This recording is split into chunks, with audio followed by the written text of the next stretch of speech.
Hello, this is Mariah Cruz, and you're listening to the Spiritual Deep Dives podcast. Does evidence found about the Essenes, Nazarenes, and the Dead Sea Scrolls suggest that Jesus was directly connected to ancient spiritual communities and teachings that predated his public ministry?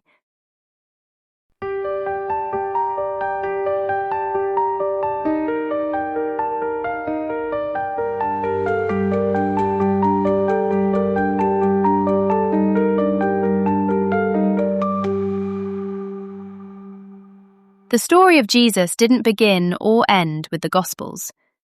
In this podcast series, we venture beyond the familiar pages of Scripture and into the missing years, post-resurrection appearances, and the deeper spiritual truths hidden within his teachings. Drawing from the wisdom of the ascended masters, historical research, and ancient spiritual traditions, we will explore Jesus as a divine man who walked a path of mastery that revealed the true science of spiritual enlightenment and soul liberation.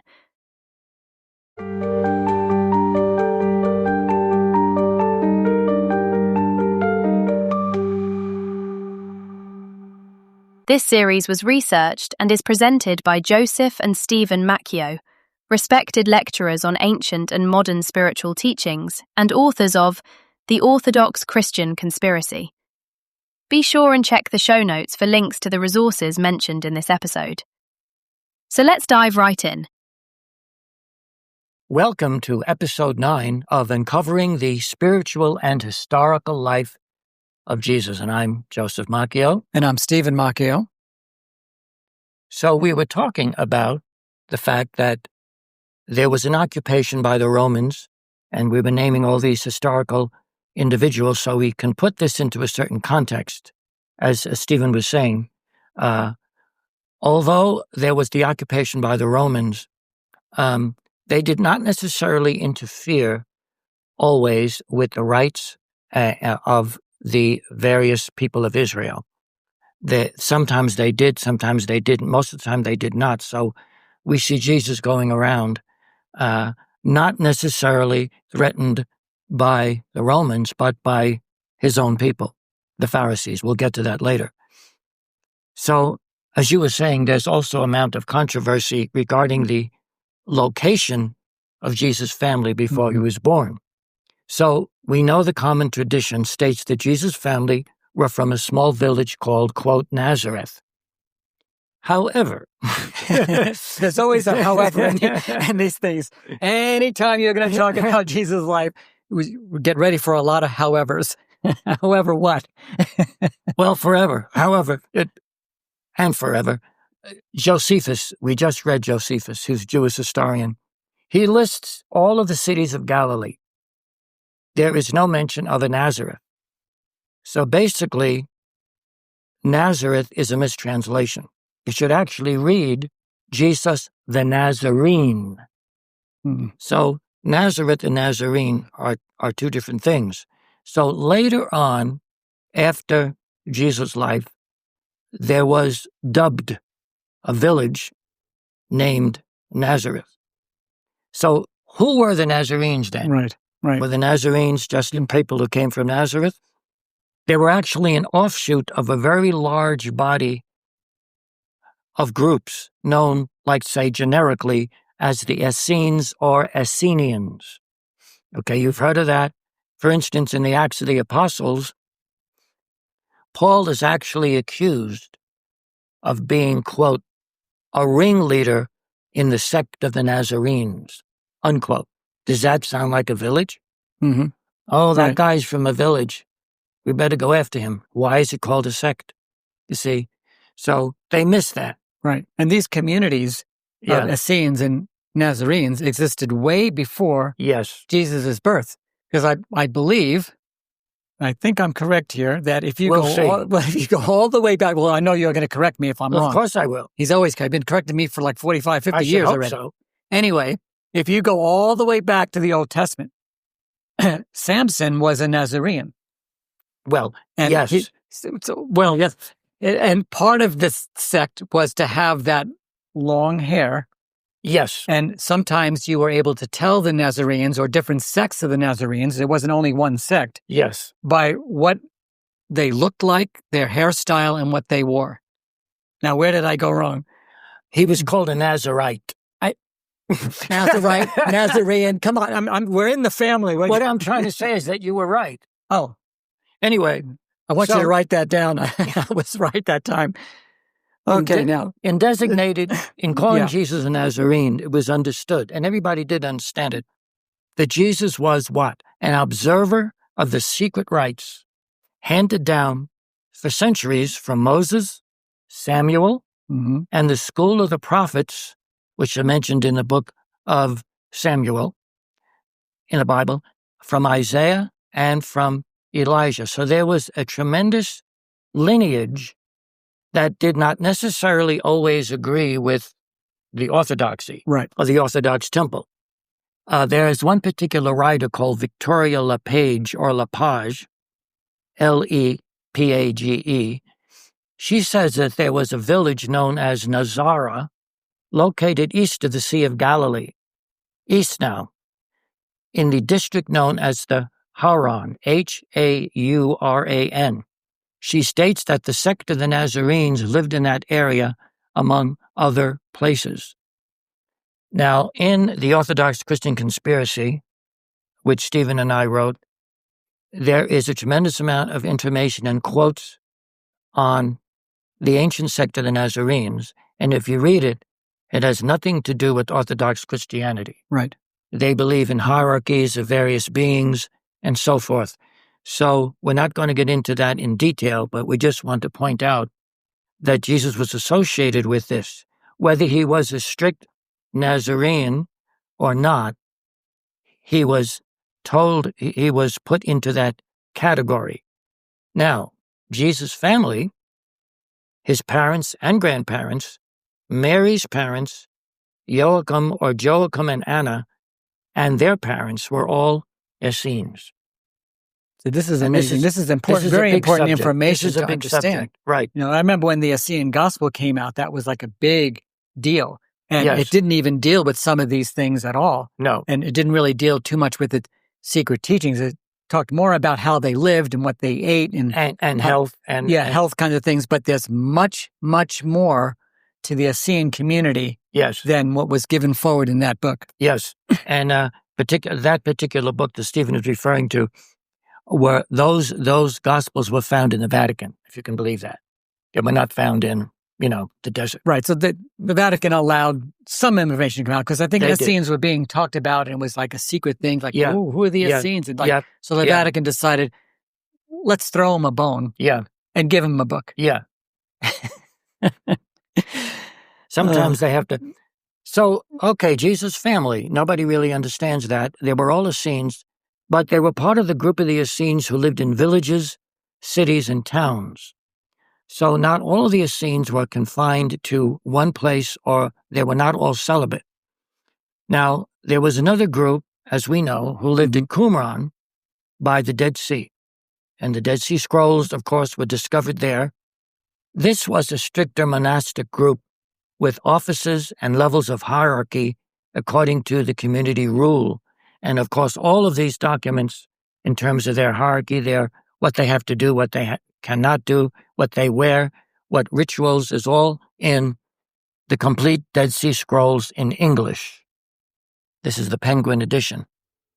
So these particular Essenes from Qumran, they usually wore white.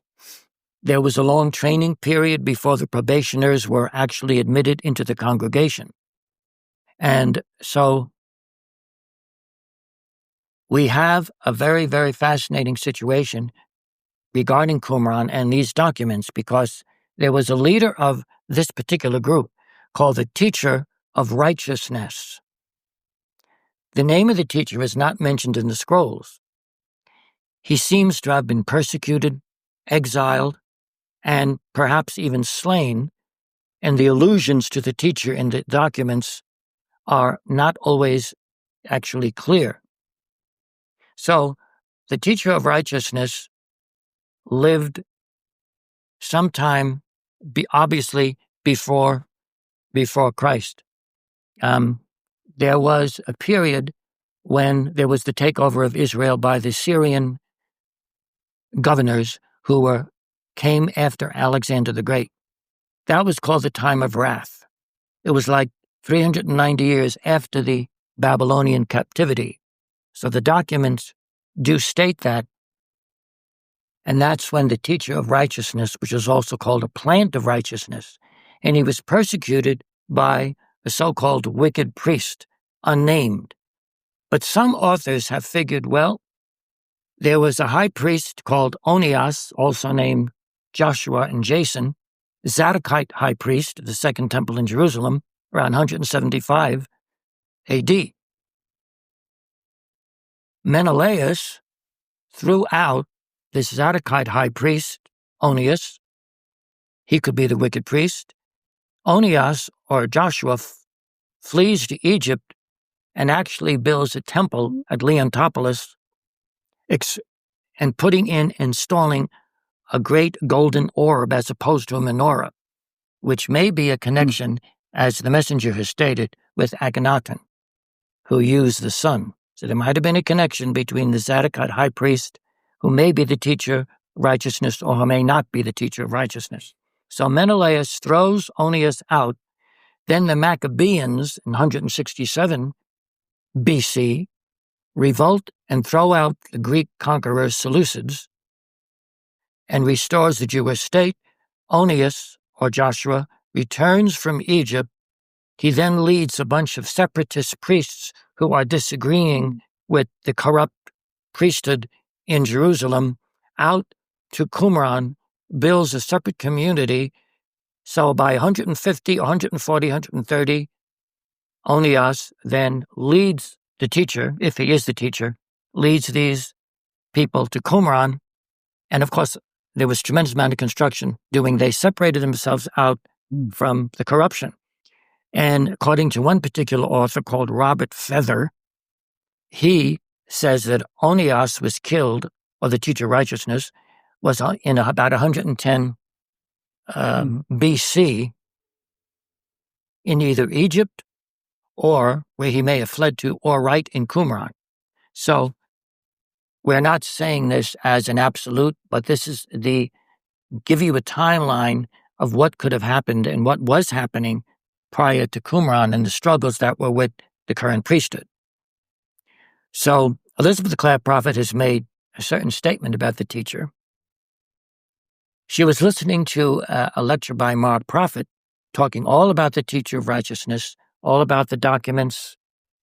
And she says, I thought to myself, as Mark was talking about the teacher of righteousness, who probably preceded Jesus, wouldn't it be interesting if we were to discover that that was an incarnation of Lord Maitreya? Evidently, he was a great teacher, the predecessor of the Savior. So I'll just leave that with you. I am not stating that Onias or Joshua or Jason, that was 3 names, was the teacher or not, but it's just fascinating. Right. Yeah. You know, it sounds like a giant mess also. Yeah. Everybody's pushing everybody out of their place, but you could see, as always happens, they're expelled to some other place out, because Qumran, when you look at pictures of Qumran, you think, I don't ever want to be there. Yeah. I mean, it's just desert, sand, caves, a little bit of water here and there, rivers, but it's not a place that you would have just picked to go to, but it certainly was a great place to hide. Yeah. When you understand that, with that kind of background, you understand why they would move to a place like Qumran and set up a secret community. Yeah. They were really, really protecting themselves. Of course, there was a lot of irrigation. They did grow food. Now it's a desert. You can go there. And I went there on YouTube. If you really don't feel like going there. It's a cheap way to travel. It's a very cheap way to travel. That's how I do most of my traveling nowadays. So you can actually go there, get the feel of it. There were bathing pools for bathing. And a lot of these pools were very similar to the pools that were in Akhenaten, the city that Akhenaten and Nefertiti had to go to and move out of Thebes in Egypt and go to their own community. That's another story. But, for instance, I just wanted to read something there are various hymns in the Dead Sea Scrolls, And most of the scholars say, well, that's probably written by the teacher of righteousness. We don't really know, but it could be. They read very similar to the Psalms in the Old Testament. Thou appearest as perfect light to me. Teacher of lies, have smoothed thy people with words, and false prophets have led them astray. They perish without understanding, for their works are in folly. For I am despised by them, and they have no esteem for me, that thou mayest manifest thy might through me. They have banished me from my land, like a bird from its nest. All my friends and brethren are driven far from me, and hold me for a broken vessel. And they, teacher of lies and seers of falsehood, have schemed against me a devilish scheme, to exchange the law engraved on my heart by thee for the smooth things which they speak to thy people, and they withhold from the thirsty the drink of knowledge. Now, the mantle of the teacher of righteousness fell upon none other than Jesus himself. So there's a very interesting documents in this. The teacher of righteousness, if that were he, says, through me thou hast illumined the face of the congregation, and hast shown thine infinite power. For thou hast given me knowledge through thy marvelous mysteries, and hast shown thyself mighty within me in the midst of thy marvelous counsel. Thou hast done wonders before the congregation for the sake of thy glory, that they may make known thy mighty deeds to all the living. Isn't that amazing? And then we have,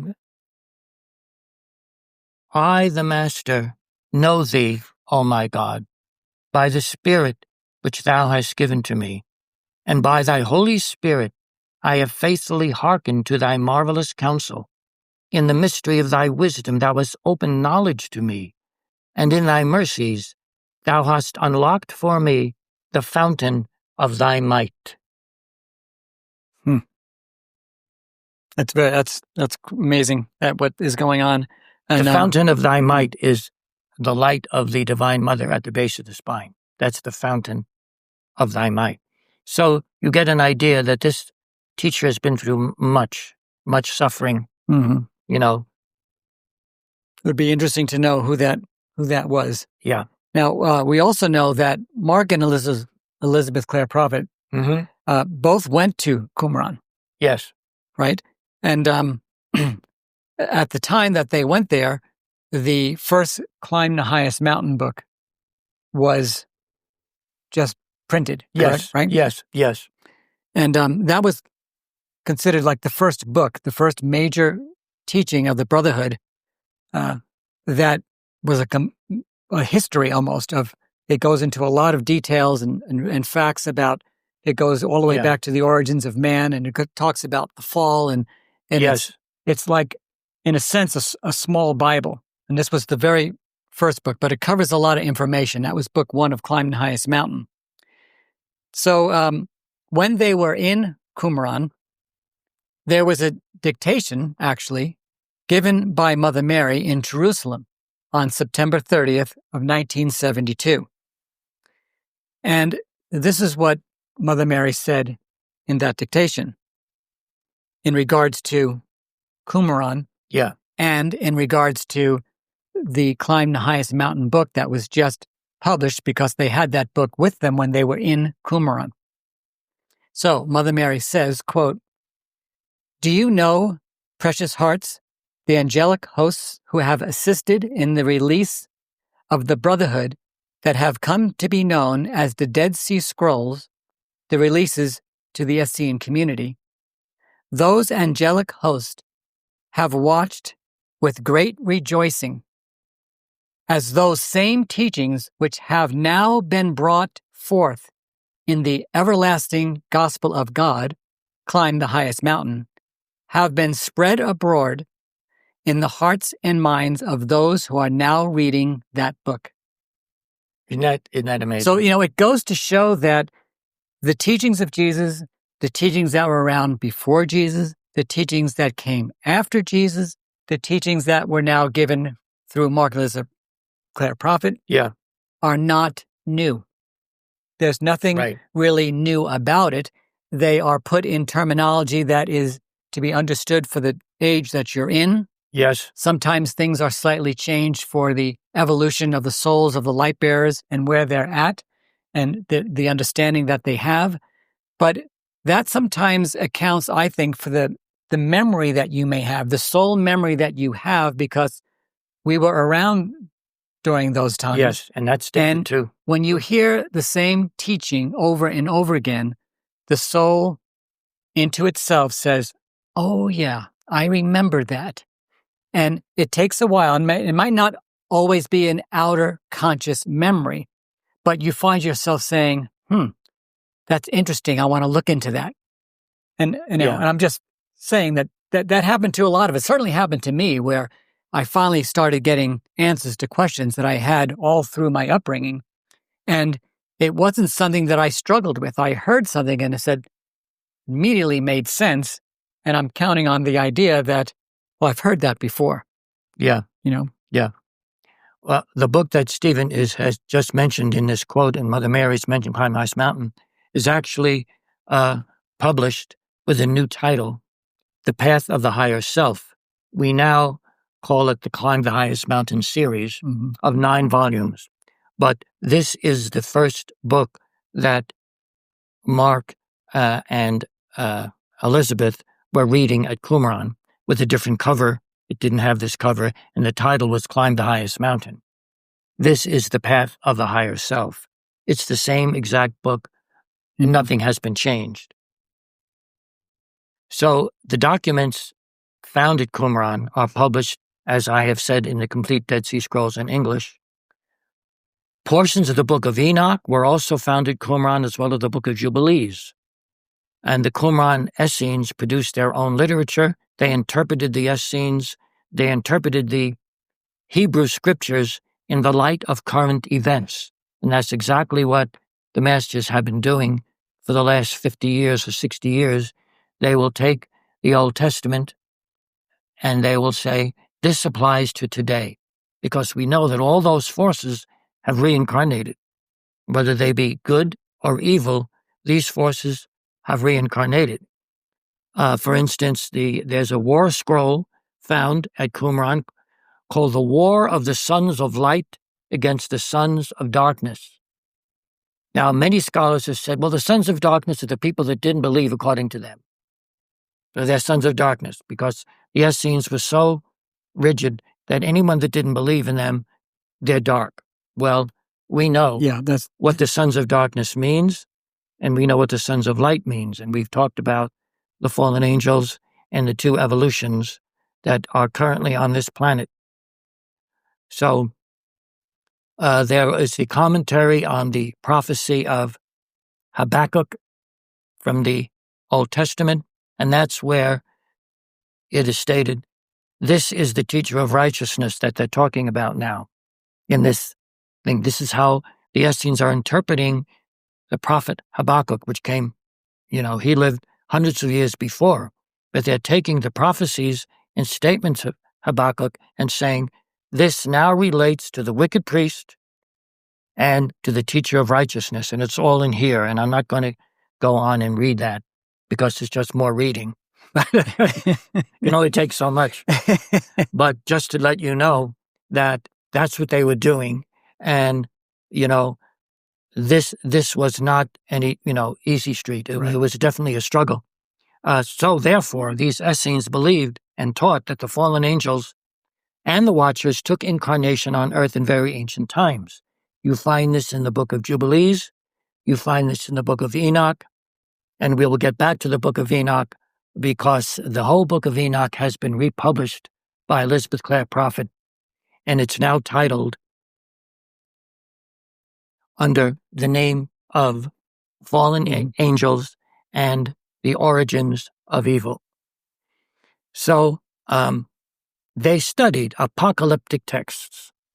So the site of Qumran was supposed to have been abandoned, I understand, for 30 years. And then it was reoccupied beginning in about 4 BC when Jesus was 1 or 2 years of age. Mm-hmm. Mm-hmm. So again, we're pointing to the history of what Jesus is coming into. Yes. And that they're well-versed. This is important to know that they're well-versed on the idea of angels, not only fallen angels, but they're well-versed in the idea of angels, good angels. Yeah. And the idea of angels being around, the idea of angels communicating with you in your community is something that was completely understood, and they would not be shocked over this. No. So you see the background now that Jesus is coming into. So he's 2 years old. He's 2 years old, right. And then they reoccupied it, and by the time he was, older, much older, he would be, no doubt, aware of them. Did you want to read what Mark said about? Oh, yeah. Now, this is interesting. When Mark was in Qumran, Mark Prophet said, the contact we had in Jerusalem with the Dead Sea Scrolls in Qumran at the Dead Sea itself really was a great help to us to understand the divinity of ourselves. Isn't that interesting? Because again, he's calling on the record. Mm-hmm. A lot of times when people travel, and people out there have traveled, I certainly have traveled, you sometimes have a feeling about a place. You sometimes have a desire to go somewhere, and then when you go there, you're very, very comfortable, even though you're in a foreign land. Yes. And sometimes that could be an indication that you were there many, many times. And I think Mark is alluding to the idea here that, they probably we all were there at the time of Qumran. And that's stated there, yeah. Yeah, and that's what he's alluding to. He's implying that the divinity of ourselves, because we were holding a balance, as we spoke before then. We were doing it before that. Many of you are doing it now. And it's a record that keeps on coming up. And hopefully you keep on doing the same thing of being on the side of holding the balance rather than on the other side. Yeah. So Elizabeth Clare Prophet, to verify what Stephen has just stated, said that at Qumran, quote, we felt the vibrations of the Essenes. You were Essenes. You were in that community, unquote. Isn't that something? Yes. The messenger stated that there was a direct contact between Jesus and Mary and this group at Qumran. There's been tremendous controversy whether that's true. Mark Prophet also said, quote, I believe that the Dead Sea Scrolls of the Essene Church, Qumran, are authentic, and they brought forth many of the teachings of Jesus 100 years before he lived. He said that on September 29th of 1970. Mark also said, quote, we understand that Jesus was an Essene, that he belonged to that community. Also, that he had contact with it, I have no doubt. Unquote. He said this on October 12th of 1972. In a dictation given on December 24th, 1980, Mother Mary says, quote, and the community of the Holy Spirit that gathered at Qumran, this community, blessed hearts, made preparation for many years, waiting upon the Lord with prayers and fasting, understanding the initiations of the path, the raising up of souls of light in preparedness. It was a most serious undertaking for those who contemplated marriage as a consecration to that one who was promised, the coming of Messiah. And all knew that many would be born with him, the retinue of light-bearers who were to hold the balance in the earth for his ministry. So that's a very important quote, because we were talking about this a little bit in a previous episode about the design and the pattern, the practicing prior to incarnating, that there was a very, very large group of light bearers that were going to embody with this avatar, because we're talking about someone who is very advanced, yet he made it look like that he wasn't as advanced as he was in some situations. And he did this purposely. I mean, he's, in a sense, Jesus was taking something that would take a normal person. By normal, I mean someone that hadn't bound so much karma. Yes. If they were to come into incarnation, it could take many, many, many lifetimes, 50, 70 or more lifetimes. But Jesus compresses all of the initiations that you have to go through in a 3-year period. So as we're discussing this, I just want that on the audience's memory that what would take someone a very long time, Jesus compresses in 3 years' time to show you, and that's why he needed so many light bearers around him to hold the balance. Again, holding the balance was that idea of you have so much light on the planet, so much darkness, just like a balance scale, and it has to be balanced at least balance. Hopefully you want more light than darkness, but the scales tip. Yes. And depending on that makes the Karmic Board of Spiritual Overseers determine that you need more light bearers, or light needs to be invoked, or you send an avatar in the likes of Jesus, or you do things like this to help balance the scales. So from this statement, we see that many of us, from all walks of life, it doesn't mean that you have to be Christian now, or it doesn't matter what affiliation you currently have. You could have been there surrounding Jesus for this mission, and then after that was done, perhaps you embodied in India or China, or you're a Muslim. It doesn't matter. The point is that when an avatar comes, the light bearers gather and they support, and when the mission is over, they go back out. Yeah, they go back and they give the teaching out. And of course, this also states that there was preparation, those who contemplated marriage. And there's also controversy saying, in certain scholars that say, well, that Qumran, they were all celibate. Well, there were found, bones that were buried of women and actually children, which they sometimes adopted and brought up. And sometimes the children were given to them. So, Mother Mary is saying something that has not been fully accepted by scholars. She's actually saying that they were marriages at this area and they were preparing. So, that kind of clears up a lot of stuff. Of course, there are many texts that directly mention Jesus that we don't have. And they were hidden, destroyed, because what would happen if they were released? Right. Who knows?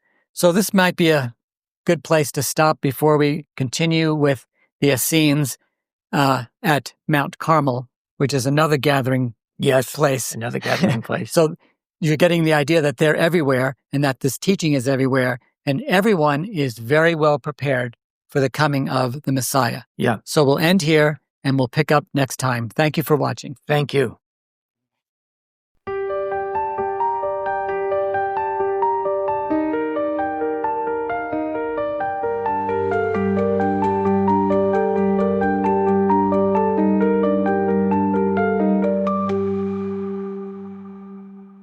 In our next episode, the Macchios will answer the question, how do the Essenes, through their teachings, healing practices, and family connections to Jesus, reveal the lost spiritual and historical foundation of Christianity? Thank you for listening to Spiritual Deep Dives. If you like this content, please like and subscribe to our podcast. We'll catch you in the next episode.